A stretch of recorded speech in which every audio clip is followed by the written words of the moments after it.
प्यारे बच्चों, आप सभी लोगों को प्यारे से YouTube channel Adarsh Vidya academy पर स्वागत है। पार्ट वन में हम आप लोग को सिखा चुके हैं भाषा किसे कहते हैं, भाषा कितने प्रकार होते हैं। आज हम लोग सीखेंगे व्याकरण। आज हम लोग क्या सीखेंगे?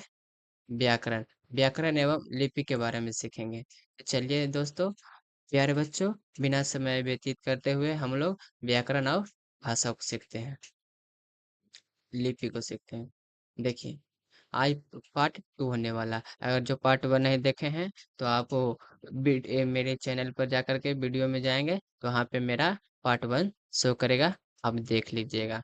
पार्ट 2 में हम लोग पढ़ने चलते हैं। क्या? व्याकरण। व्याकरण किसे कहते हैं? व्याकरण वह विद्या है जिसके द्वारा हमें किसी भाषा को शुद्ध बोलना सीखते हैं। व्याकरण में ना हम लोग शुद्ध बोलना, लिखना एवं समझना सीखते हैं। उसे क्या कहते हैं? व्याकरण कहते हैं। अर्थात दूसरे शब्दों में कह सकते हैं, व्याकरण उस शास्त्र को कहते हैं जिसमें किसी भाषा के शुद्ध रूप का ज्ञान कराने वाले नियम बताए गए हों। जैसे हम देखिए, इसमें लिखा हुआ क्या? सीता पेड़ पर चढ़ता है। क्या ये गलत है कि सही है?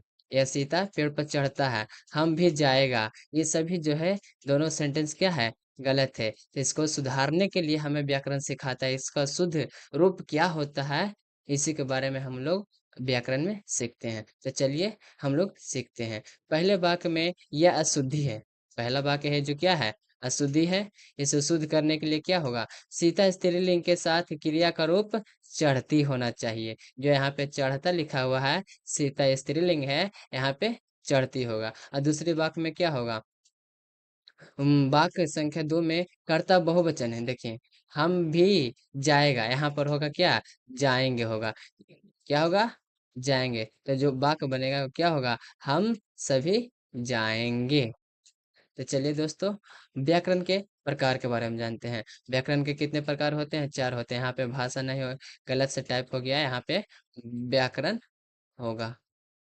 ठीक है। तो व्याकरण के कितने भाग होते हैं? 4 भाग होते हैं। कौन कौन होते हैं?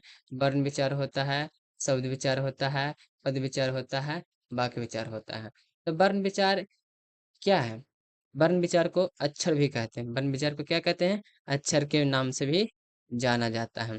तब भाषा की उस छोटी ध्वनि इकाई को वर्ण कहते हैं जिसे खंड या टुकड़े नहीं किए जा सकते हैं। जैसे देखो, आ हो गया, बा हो गया, मा हो गया, सा हो गया, का हो, इत्यादि शब्द को हम खंड या टुकड़े नहीं कर सकते हैं। दूसरा में क्या है? शब्द विचार। शब्द विचार किसे कहते हैं? वर्णों के उस मेल को शब्द कहते हैं। वर्णों को उस मेल को क्या कहते हैं? शब्द कहते हैं। जिसका कुछ अर्थ निकलता हो, जिसका अर्थ निकलता है उसे शब्द विचार कहते हैं। क्या कहते हैं? शब्द विचार कहते हैं। तो प्यारे बच्चों, इस सब को जो है नोट करते हुए मेरे साथ चलिएगा। जैसे में हो गया कमल। कमल है, इसका भी कुछ अर्थ होता है। गणेश है, इसका भी कुछ अर्थ होता है। महेश है, इसका भी कुछ अर्थ होता है। भोजन है, इसका भी कुछ अर्थ होता है। पानी है, इसका भी कुछ अर्थ होता है। कानपुर है, इसका भी कुछ अर्थ होता है। कानपुर मतलब एक जगह का नाम भी हो सकता है। तो क्या कह रहा है? शब्द विचार में वर्णों के उस मेल को वर्णों के उस मेल को शब्द कहते हैं जिसका कुछ अर्थ निकलता हो। जिसका कुछ क्या होता है? अर्थ निकलता है, उसे शब्द विचार कहते हैं। जैसे में हो गया कमल, गणेश, महेश, भोजन, पानी, कानपुर इत्यादि। तीसरा में क्या है? पद विचार। तीसरा में क्या है बच्चों? पद विचार। पद विचार में क्या कह रहा है? इसमें पद भेद, पद रूपांतरण तथा उनके प्रयोगों आदि पर विचार किया जाता हो।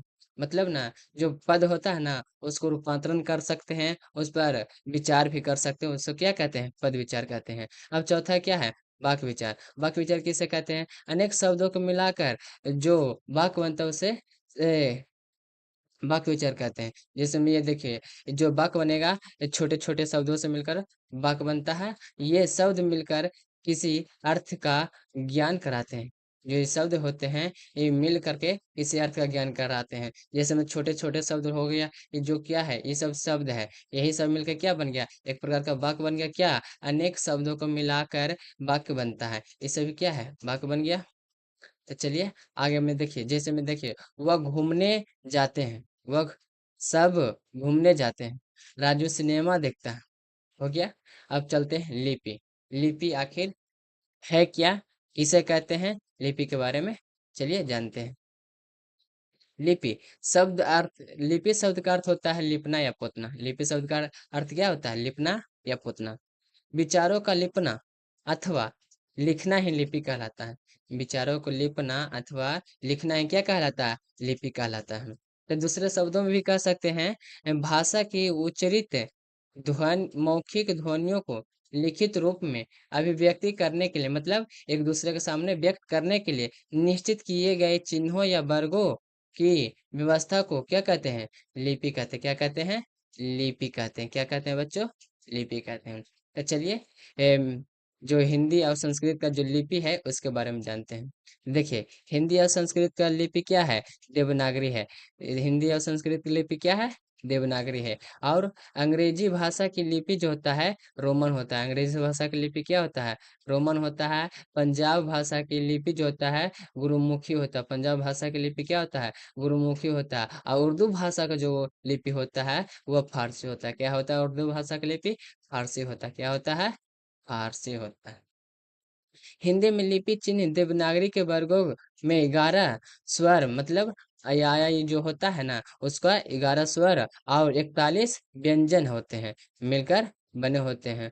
देखिए, व्यंजन के साथ स्वर का संयोग होने पर स्वर का जो रूप होता है उसे क्या कहते हैं? मात्रा कहते हैं। व्यंजन के साथ साथ स्वर का संयोजन मतलब साथ होने पर जो रूप बनता है उसे क्या कहते हैं? उसे कहते हैं मात्रा कहते हैं। देखते हैं किसी भी शब्दों पर मात्रा लग जाता है तो उसका अर्थ बदल जाता है, उसका चिन्ह बदल जाता है। तो वीडियो अच्छा लगा हो तो लाइक और सब्सक्राइब जरूर करें। अगले सेशन में मिलते हैं, तब तक के लिए धन्यवाद। जय हिंद।